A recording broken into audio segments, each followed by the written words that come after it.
Hello students, this is next part of sorting materials into groups.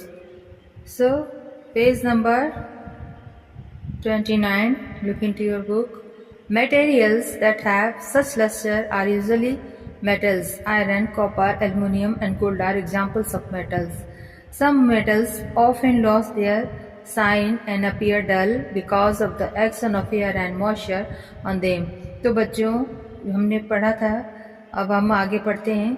कुछ जो metals होते हैं जिनमें चमक होती है ना, जैसे कि materials that have such lustre are usually metals, चीज़ें जिसमें कि चमक होती है वो ज़्यादातर मेटल्स होते हैं, जैसे कि आयरन है, कॉपर है, लोहा, तांबा, एल्युमिनियम और सोना, है ना। ये सारी चीज़ें मेटल्स के उदाहरण हैं क्योंकि इनमें चमक पाई जाती है। सम मेटल्स ऑफन लॉस है, कभी कभी कुछ जो मेटेरियल्स होते हैं, मेटल्स होते हैं, वो अपनी चमक खो भी देते हैं और वो डल दिखने लगते हैं, है ना, भद्दा।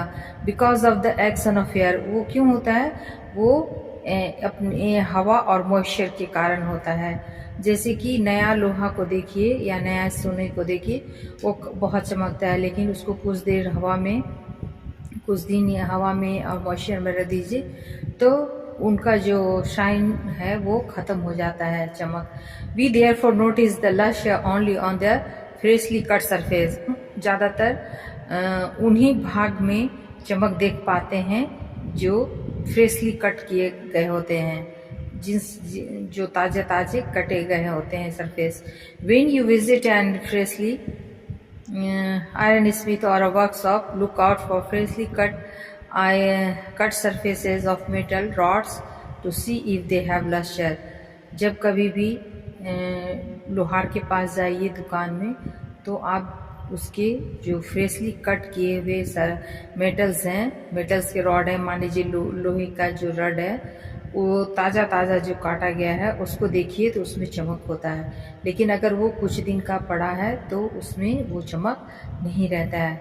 और दूसरा चीज़ क्या होता है मेटल में? हार्डनेस, यानी कि कड़ापन। When you place different materials with your hands, some of them may be hard to compress while others can be easily compressed.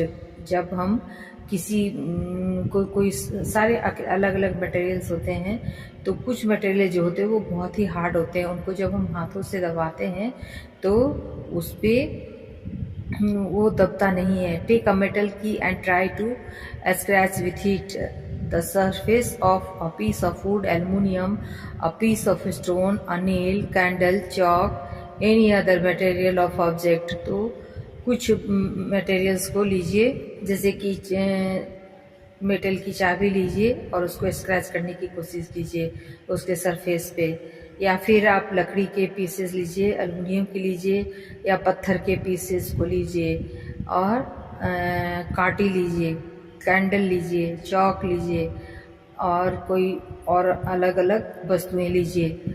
You can easily scratch some materials, इनमें से कुछ मटेरियल्स स्क्रैच हो जाएंगे, जैसे कि चौक है, कैंडल है ना, लेकिन बाकी सारे मटेरियल्स जो हैं वो इजीली स्क्रैच नहीं हो पाते हैं, वो हार्ड होते हैं। Materials which can be compressed और scratched easily are called soft.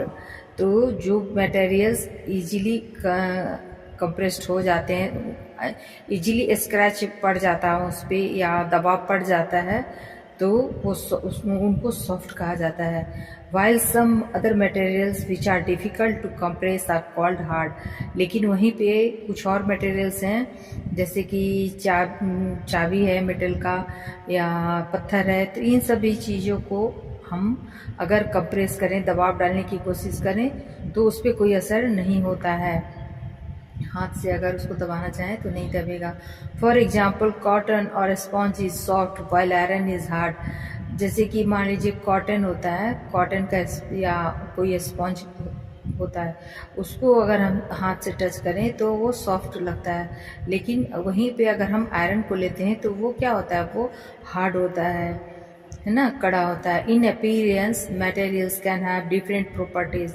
तो देखने में भी मटेरियल्स जो हैं उनका लुक जो है वो गुण जो है वो अलग होता है। जैसे कि उसमें लश्यर होता है, हार्डनेस होता है, रफ होता है और स्मूथ भी होता है ना। मेटल देखने में भी उनके जो गुण होते हैं उसमें चमक होता है, कड़ापन होता है, रफ भी हो सकता है और चिकना भी हो सकता है। Can you think of other properties that describe the appearance of a material? कुछ और भी गुण मटेरियल्स के क्या आप बता सकते हैं, आपको दिखाई देता है? चलिए बच्चों, और अलग चीज़ है, अब देखेंगे हम सॉल्यूबल और इनसॉल्यूबल। सॉल्यूबल मतलब जो घुल जाए पानी में, और इनसॉल्यूबल जो पानी में आसानी से नहीं घुले। तो activity 4, collect samples of some solid substances such as sugar, salt, chalk, powder, sand and sawdust। तो कुछ सॉलिड चीज़ों को इकट्ठा कीजिए, जैसे कि चीनी है, नमक है, चॉक पाउडर है, बालू है ना। इन सब चीज़ों को इकट्ठा कीजिए। टेक 5 ग्लासेज, 5 ग्लासेस लीजिए, और बीकर्स लीजिए, है ना, जैसा कि आपको चित्र में दिखाया गया है। और क्या कीजिए कि fill each one of them about 2/3 with water. और इन 5 बीकर्स या ग्लास लीजिए, और इन सबको 1/3 भाग पानी से, है ना, 2/3 भाग पानी से इसको क्या कर दें, भर दें। Add a small amount of sugar to the first glass. पहले ग्लास में क्या करेंगे, या बीकर में थोड़े से कुछ चम्मच चीनी डालेंगे। सॉल्ट टू द सेकेंड, दूसरे में नमक डालेंगे। और इस तरह से add a small amount of the other substances into other glasses. और इसी तरह से हर ग्लास में अलग अलग मटेरियल्स जो हमने नीचे अभी बताया था वो सब डाल देंगे। एक में न चीनी, एक में नमक, है ना, इस तरह से। एक में चॉक का powder. Stir the contents of each of them with a spoon. और उन सबको इस चम्मच से घोलिए, हिलाइए। Wait for a few minutes, उसके कुछ मिनट तक इंतजार कीजिए। Observe what happen to the substances added to water. उसके बाद कुछ मिनट सारे सब्सटेंस को जब पानी में डाल के चम्मच से हिला देते हैं, उसके कुछ मिनट इंतजार करते हैं, फिर उसके बाद हम देखेंगे तो क्या मिलता है। देखिए फिगर 4.4 में इसी तरह से किया है। To note your observation as shown in table 4.3। और जो आपको चीज़ नज़र आता है उसको आप लिखिए, है ना, टेबल बनाकर, जैसे कि नीचे टेबल दिखाया गया है। एक कॉलम में लिखिए सब्सटेंस, एक में लिखिए disappears in water, doesn't appear, disappear. तो जैसे साल्ट है, शुगर है, सैंड है, चॉक पाउडर, सॉडस्ट। तो हमने नमक जो डाला बीकर में या ग्लास में, वो क्या आपको नमक दिखाई दिया पानी में? दिखाई दिया तो लिखिए, नहीं दिखाई दिया तो लिखिए disappear completely in water. Sugar को भी क्या किया, आप घोलकर खुद देखिए आपको डिसअपियर हुआ कि नहीं। सैंड, तो चीनी और नमक जो है वो पानी से डिसअपियर हो जाते हैं, घुल जाते हैं, लेकिन सैंड जो है वो नहीं डिसअपियर होगा। और इसी तरह से सॉडस्ट है, ये सब जो है नहीं डिसअपियर होगा। और जो आपने किया उसको इस कॉलम में लिखना है। You will notice that some substances have completely disappeared और डिसॉल्व्ड इन वाटर। जब ये प्रयोग करोगे तो तुम देखोगे कि कुछ जो सब्सटेंसेस हैं, पदार्थ हैं, वो पूरी तरह से पानी से गायब हैं, लेकिन कुछ जो हैं वो पानी में ही हैं। We say that this substances are soluble in water. तो जो पानी में पूरी तरह से गायब हो चुके हैं उसको हम सॉल्युबल कहते हैं, यानी कि वो पानी में घुल गया। Other substances do not mix with water and do not disappear even after we stir for a minutes. और दूसरे सब्सटेंस जो हमने उसको हिलाने के बाद भी कुछ देर तक देखा फिर भी वो गायब नहीं हुआ, उसको हम क्या कहेंगे बच्चों? पानी में रखने के बाद भी वो घुला नहीं। This substances are insoluble in water. वो जो हैं वो पानी में अघुलनशील रह गए, मतलब वो नहीं घुले। तो जो नहीं घुले वो अघुलनशील हो गए, insoluble. Water plays an important role in the functioning of our body because it can dissolve a large number of substances. Do liquids also dissolve in water? तो ये जो पानी है बच्चों, ये हमारे शरीर में भी बहुत महत्वपूर्ण रोल निभाता है ना। ये बहुत सारे तत्व चीज़ों को, पदार्थों को अपने में घुला लेता है। Do liquids also dissolve in water? पूछ रहा है कि क्या लिक्विड्स भी पानी में घुल जाते हैं।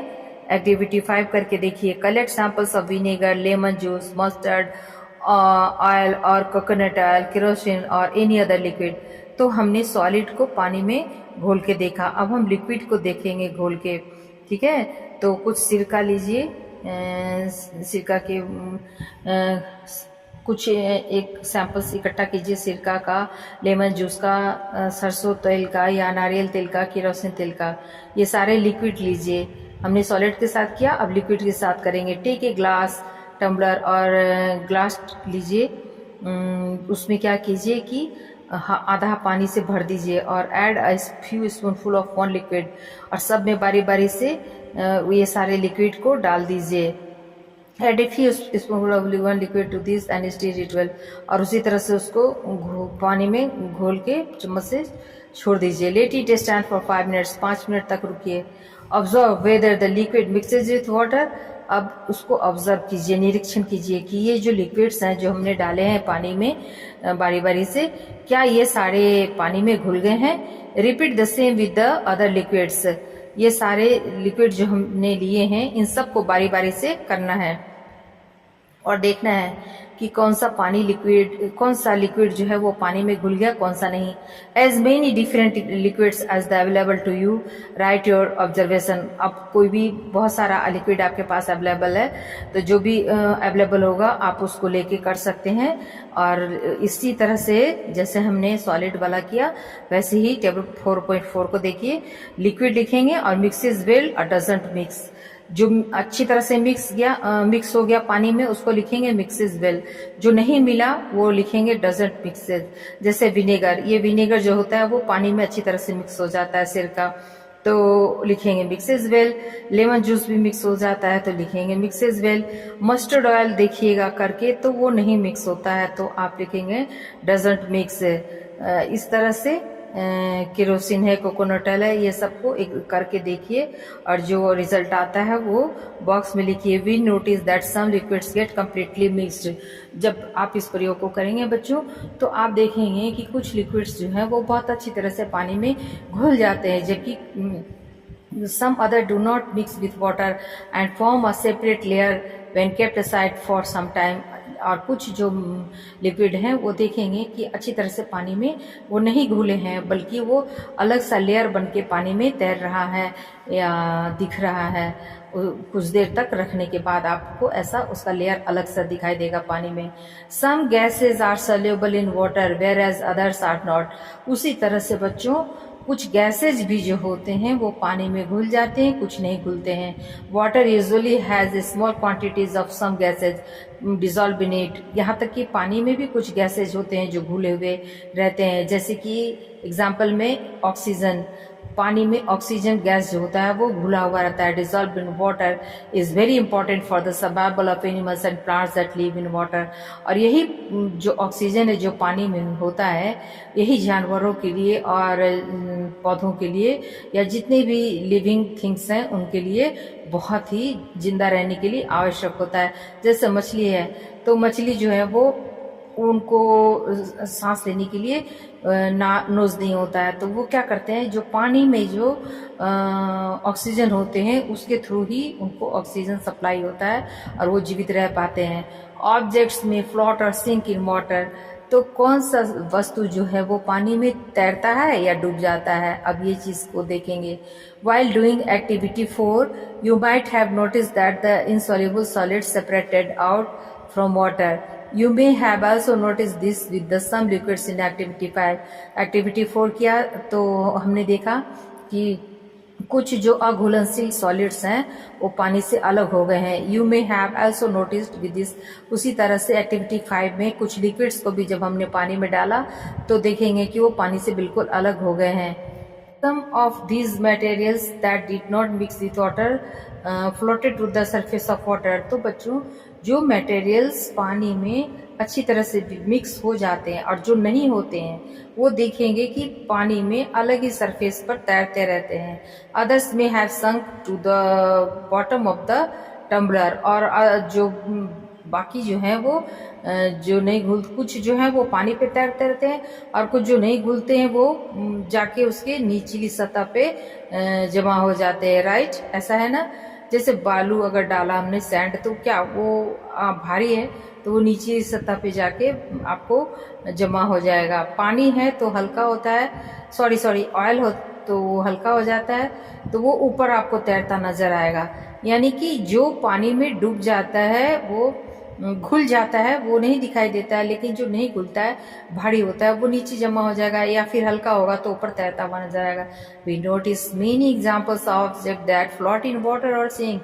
हमने ऐसे बहुत सारे एग्जाम्पल्स देखे जो पानी में तैरते हैं या फिर डूब जाते हैं। 4.6 में देखिए, dried leaves fallen on the surface of a pond, stone that you throw into this pond.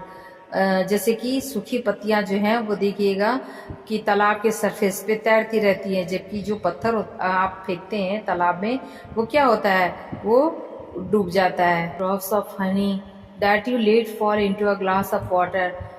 और क्या कीजिए कि शहद की कुछ बूंदे लीजिए और उसको पानी के ग्लास में डाल दीजिए। What happens to all of this. तो इन सारी चीजों का क्या होता है, पत्ती जो तालाब पे तैरती है, तालाब में गिरा है वो तैरता रहेगा, जो पत्थर हमने फेंके तालाब में वो क्या है, वो डूब जाएगा, और हनी जो हमने डाला ग्लास में वो क्या होगा। ये सब चीजों को ऑब्जर्व करिए, इनका क्या होता है। Boojho would like you to give him 5 examples each of object that float and those that sink in water. तो बुझो जो है वो 5 उदाहरण देगा, और प्रत्येक ऑफ ऑब्जेक्ट जो कि पानी में डूब जाएगा। What about resting this same materials to see if they float और sink in other liquids like oil. तो इसी तरह से हम देखेंगे कि बाकी के मटेरियल डूब जाते हैं या तैरते हैं तेल की तरह। Transparency, you might have played the game of hide and seek. ठीक, इसमें ट्रांसपेरेंसी रखना होगा, है ना। और उसी तरह से जैसे कि हम हाइड एंड सीक गेम खेलते हैं। Think of some places where you would like to hide. कुछ ऐसी जगह के बारे में सोचिए जहां आप छुपना पसंद करेंगे। So that you are not seen by others. ऐसी जगह जहां पे आप दूसरे के द्वारा देखे नहीं जा सके। Why did you choose those places. आप ऐसी जगह क्यों चुनते हैं। जैसे हम खेलते हैं ना छुपो वाला, छुपो और खोजो वाला, तो उसमें हम ऐसी जगह चुनते हैं जहां हमें कोई देख ना सके। हम ऐसी जगह क्यों ढूंढते हैं। Would you have tried to hide behind a glass window. क्या आपने कभी ग्लास यानी शीशे के खिड़की के पीछे छिपने की कोशिश की है। ऑब्वियसली नॉट, स्पष्ट रूप से नहीं। As your friends can see through that and spot you. क्यों, क्योंकि शीशा जो होता है वो ट्रांसपेरेंट होता है ना, तो उससे वो आपको आराम से देख लेंगे। Can you see through all the materials. क्या आपने ऐसे ही देखा है और सारे मटेरियल्स को। दो सब्सटेंसेस और materials through which things can be scene. इसी तरह से जब हम पानी में कुछ वस्तुओं को डालते हैं तो क्या देखते हैं। Through which things can be seen are called transparent. तो जो चीजें हमें पानी में डालने पे दिखाई देती हैं वो ट्रांसपेरेंट होती हैं, जो नहीं दिखाई देती हैं glass, water, air and sometimes some plastics are example of transparent materials.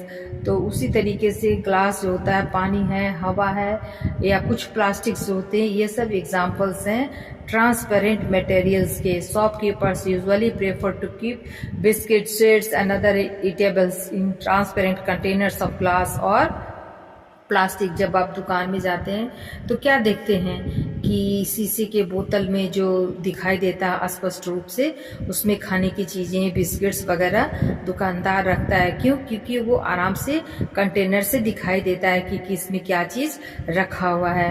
वो कुछ प्लास्टिक में भी दिखता है, ग्लास में भी दिखता है। कोई कोई प्लास्टिक में और ग्लास में भी, so that buyers can easily see this items. तो इस तरीके से खरीदने वाला जो ग्राहक होता है वो आराम से देख लेता है कि कौन सी चीज़ें, कौन से बिस्किट या टॉफ़ी या कोई और चीज़ किस जार में रखा हुआ है। On the other hand there are some materials through which are not able to see, लेकिन वहीं पे कुछ चीज़ें ऐसी भी हैं जो नहीं दिखाई देती हैं, है ना। These materials are called opaque. तो जो चीज़ें नहीं दिखाई देती हैं और वो भी किसी चीज़ में है तो वो ओपेक कहलाती हैं, है ना। और जो दिखाई दे देती हैं वो ट्रांसपेरेंट कहलाती हैं। You can not tell what is kept in a closed wooden box. मान लीजिए लकड़ी का बक्सा है, ठीक है, तो उसमें आप कोई सामान रखते तो क्या आप देख पाएंगे कि उसके अंदर क्या है? आपको पता ही नहीं चलेगा कि उसमें क्या है, तो वो ओपेक कहलाएगा। और कार्डबोर्ड कार्टून, और कोई भी कार्डबोर्ड का कार्टून हुआ या मेटल का कोई डब्बा हुआ या वुड का कार्डबोर्ड हुआ, मेटल्स है, ये सारी चीज़ें जो हैं ओपेक मटेरियल कहलाती हैं। मतलब किसी मेटल के डिब्बे में कुछ रखा है या कार्डबोर्ड के डब्बे में कुछ रखा है या किसी भी मेटल लकड़ी, है ना, के जार में, कंटेनर में कोई चीज़ रखा है तो वो आपको नहीं दिखाएंगे। तो ऐसे मटेरियल जिसके अंदर सामान रखने पे दिखाई नहीं दे उसे हम ओपेक मटेरियल कहते हैं। और जिस मटेरियल के अंदर हम जिस मेटल के अंदर, जिस भी पदार्थ के अंदर हम मटेरियल सामान रखते हैं और वो देख पाते हैं तो वो क्या कहलाता है? ट्रांसपेरेंट।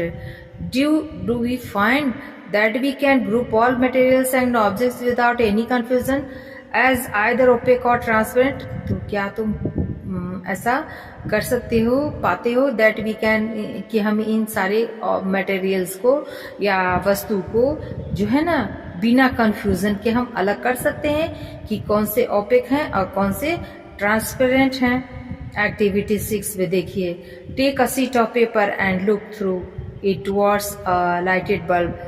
तो हम ऐसा कर सकते हैं। इसके लिए एक्टिविटी देखिए, एक्टिविटी 6 में क्या दिखाता है? एक कागज का टुकड़ा लीजिए या एक पेपर लीजिए, सीट, उस कागज का एक सीट लीजिए, ठीक है, और उससे आप जो जलता हुआ बल्ब उसको देखने की कोशिश कीजिए। क्या आपको वो बल्ब दिखाई देगा? Make a note of your observation. आप ऐसा करके तुरंत आप कागज लीजिए, कोई भी कागज का शीट लीजिए और उसे जलते हुए बल्ब को देखिए और कोशिश कीजिए देखने का, ऑब्जर्वेशन कीजिए, निरीक्षण कीजिए कि क्या आपको कागज के शीट से जलता हुआ बल्ब दिखाई देता है। Now put 2-3 drops of some oil and spread it on the sheet of paper. अब आप क्या कीजिए, कुछ बूंदे तेल की लीजिए और उसको उस पेपर के शीट पे डाल दीजिए।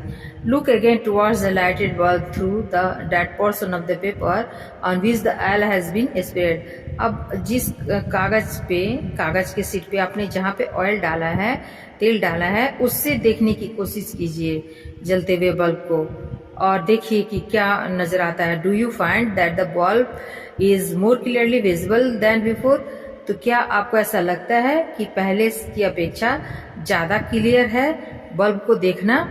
सूखे कागज से और तेल लगे हुए कागज से, दोनों से देखिए और दोनों में देख के ये पता कीजिए कि क्या पहले की अपेक्षा तेल लगे हुए कागज से देखना क्या ज्यादा आसान है बल्ब को। But can you see clearly through the oil paper. कि क्या आप क्लियरली तेल में डूबे हुए पेपर से आराम से देख पाते हैं? Is everything on the other side of it visible? Perhaps not. और क्या ऐसा ही दूसरे साइड से भी हो सकता है? परहैप्स नॉट, शायद नहीं। The materials through which objects can be seen but not clearly are known as translucent. तो ऐसी मटेरियल्स जो देखे जा सकते हैं लेकिन स्पष्ट नहीं देखे जा सकते, है ना, हल्का फुल्का दिखाई देता है और पूरा क्लियर नहीं दिखाई देता है, उसको हम ट्रांसकूलेंट कहते हैं। जो बिल्कुल स्पष्ट दिखाई देता है उसको हम ट्रांसपेरेंट कहते हैं। जिससे हम बिल्कुल भी नहीं देख सकते हैं उसको हम ओपेक कहते हैं। तो उसी तरह से यहाँ पे जिससे थोड़ा बहुत दिखाई दे, पूरा स्पष्ट नहीं दिखाई दे, तो ऐसे मटेरियल को हम ट्रांसकूलेंट कहते हैं। रिमेम्बर द ट्रांसलूसेंट कहते हैं। और remember the oily patch on paper when we tested food items for presence of fats. याद कीजिए जो हमने कागज़ पे अलग अलग तरह के खाने रखे थे और पता किया था, याद है पिछले चैप्टर में, कि किस में फैट्स है और किस में नहीं है। दैट वॉज ट्रांसकुलेंट टू, वो भी ट्रांसकुलेंट थे। Can you think of some more examples of translucent materials? क्या आप और भी ऐसे ट्रांसलूसेंट मटेरियल्स के बारे में पता कर सकते हैं? We can therefore group materials as opaque, transparent and translucent. तो इस तरीके से अगर हम पता कर लें तो हम सारे सब मटेरियल्स का ग्रुप कर सकते हैं कि कौन से ओपेक हैं, कौन से ट्रांसपेरेंट हैं और कौन से ट्रांसलूसेंट हैं। Paheli suggest covering the glass of a torch with your palm at a dark place. Paheli जो है वो क्या करती है कि जलते हुए टॉर्च को अपने हथेली से ढक लेती है। Switch on the torch and observe the other side of the palm. तो जलते हुए बल्ब को अगर हथेली से ढक लोगे तो बच्चों वो कैसा दिखेगा, वो उसको करके देखो। She wants to know whether palm of your hand is opaque, transparent और ट्रांसलूसेंट। वो ऐसा करके देखना चाहती है कि हथेली से रोशनी बाहर आता है कि नहीं, वो ओपेक है कि ट्रांसपेरेंट है कि ट्रांसलूसेंट है। अगर पूरी रोशनी नहीं आती है तो वो ओपेक है, अगर पूरा रोशनी दिखता है तो ट्रांसपेरेंट है, और अगर हल्का हल्का दिखता है तो ट्रांसलूसेंट है। We learn that material differ in their appearance and the way they mix in water और अदर लिक्विड्स। तो हमने सीखा और अलग अलग मटेरियल्स के साथ है ना कि कौन से देखने में डिफर हैं, अलग अलग हैं, और कौन से जो हैं वो पानी में कितना घुलते हैं या नहीं घुलते हैं। द मे फ्लॉट और सिंक इन वाटर और मे बी ट्रांसपेरेंट, कि वो पानी में डूब जाते हैं, कि वो ट्रांसपेरेंट दिखते हैं या ओपेक हो जाते हैं या ट्रांसलूसेंट हो जाते हैं। Materials can be grouped on the basis of similarities और डिफरेंसेस इन देयर प्रॉपर्टीज। तो मटेरियल्स को हम इसी तरह से ग्रुप में कर सकते हैं इन्हीं समानताओं और विभिन्नताओं के वाले गुण के जरिए। Why do we need to group materials? हमें क्यों जरूरत पड़ती है मटेरियल्स को ग्रुप करने की? In everyday life we often group materials to for our convenience. हम ऐसा प्रतिदिन की जिंदगी में करते हैं अपनी सुविधा के लिए। At home we usually store things in such manner that similar objects are placed together such are arrange helps to locate them easily. हम जब घर में भी कुछ सामान रखते हैं तो हम ऐसा करते हैं कि उसका अरेंजमेंट ऐसे करते हैं कि वो आसानी से देख के लोकेट किया जा सके कि कौन सा चीज़ कहाँ पे है। Similarly a grocer usually keeps all type of biscuit at one corner of this shop. जैसे कि कोई भी जो ग्रोसरी वाला होता है ना, अनाज बेचने वाले, वो लोग क्या करते हैं कि बिस्किट को एक कॉर्नर में ऐसे करके रखते हैं कि वो आराम से दिखाई दे। या all shops at another while grains and pulses are stored at some other places। साबुन है वो एक कॉर्नर में रखा रहेगा, बिस्किट एक कॉर्नर में रखा रहेगा, और कुछ अनाज कुछ दालें जो हैं वो सब एक जगह अलग अलग जगह पे प्लेस करके रखे जाते हैं। तो ऐसा हम प्रतिदिन की जिंदगी में करते हैं, ग्रुप करके रखते हैं चीज़ों को ताकि वो अच्छी तरह से लोकेट हो सके। There is another reason why we find such grouping useful. और यही एक दूसरा कारण है ग्रुपिंग करने का, क्योंकि वो हमको पाने में आसानी हो जाता है ना, किसी भी चीज़ को ढूंढना आसान हो जाता है। अगर हम ग्रुप करके नहीं रखेंगे तो हमको कोई भी चीज़ को ढूंढने में बहुत मुश्किल होगी। Dividing materials in groups makes it convenient to study their properties and also observe any patterns in these properties। और दूसरी चीज़, अगर हम मटेरियल्स को ग्रुप पे डिवाइड करते हैं तो वो हमको पढ़ने में भी सुविधाजनक होता है और उनके गुणों के बारे में हम ऑब्जर्व कर पाते हैं। Any patterns in their properties, और उनके अलग अलग गुणों के बारे में। We will study more about this in higher classes. तो हम बच्चों इसके बारे में और ऊंची क्लासेस में पढ़ेंगे।